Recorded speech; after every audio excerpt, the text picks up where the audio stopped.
ऋषि मुनियों की कथाएं। शगदुन्नी शिष्य। याग में एक ऋषि का आश्रम था। उनकी एक अति सुंदर कन्या थी। कन्या को विवाह योग्य जानकर उन्होंने अपने ही शिष्य में से शगदुन्नी शिष्य के साथ उसका विवाह करने का निर्णय किया। दूसरे दिन ऋषि ने अपने शिष्यों को बुलाया और बोले, अपनी कन्या के विवाह में देने के लिए मेरे पास स्वर्णभूषण नहीं है। मेरे बच्चों, क्या तुम स्वर्णभूषण चुरा कर ला सकते हो? पर एक बात का ध्यान रखना, चोरी गुप्त रूप से ही होनी चाहिए। किसी को भी इसकी भनक नहीं पड़नी चाहिए। उस दिन से शिष्यों ने अपने तथा मित्रों के घर से स्वर्ण निर्मित आभूषण चुराने शुरू कर दिए और चुपचाप गुरुजी को लाकर देने लगे।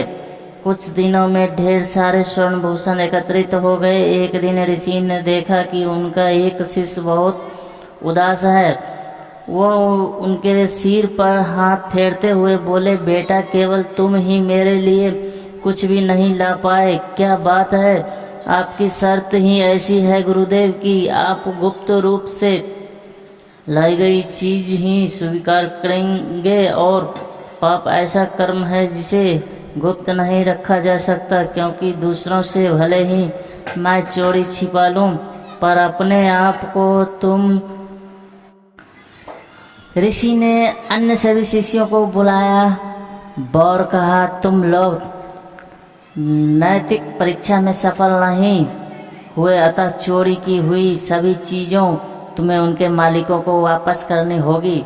फिर उन्होंने रत्नाभूषणों से सजित अपनी कन्या का विवाह अपने शगदुन्नी शिष्य के साथ कर दिया। यथार्थ की पहचान काशी में पावन सलीला गंगा के तट पर मुनि का बड़ा आश्रम था। उसमें रहकर अनेक शिष्य वेदांत की शिक्षा ग्रहण करते थे। शिष्यों में एक का नाम दुष्कर्मा था। वह सब शिष्यों में सबसे ज़्यादा आज्ञाकारी, मजेदार और दयालु प्रवृत्ति का था। एक दिन उनके सहपाठी ने कहा, दुष्कर्म, जरा यह श्लोक को समझा दो, मेरी समझ में नहीं आ रहा, बड़ा ही कठिन है। अरे, यह तो बहुत ही सरल है, अभी समझा देता हूँ। दुष्कर्मन ने सहपाठी को श्लोक समझा दिया। डस के सभी मित्र उसे दुष्कर्मा के नाम से पुकारते थे। उसे बहुत बुरा लगता था। एक दिन उसने मुनि से कहा, गुरुजी, मेरा कोई और नाम रख दीजिए, मुझे यह नाम अच्छा नहीं लगता। यह सुनकर मुनि मुस्कुराए। फिर उन्होंने कहा, ठीक है बेटा, पहले तुम देशाटन कर आओ, जब वापस आओगे तो तुम्हारा नाम बदल देंगे दुष्कर्मा। गुरुजी के चरण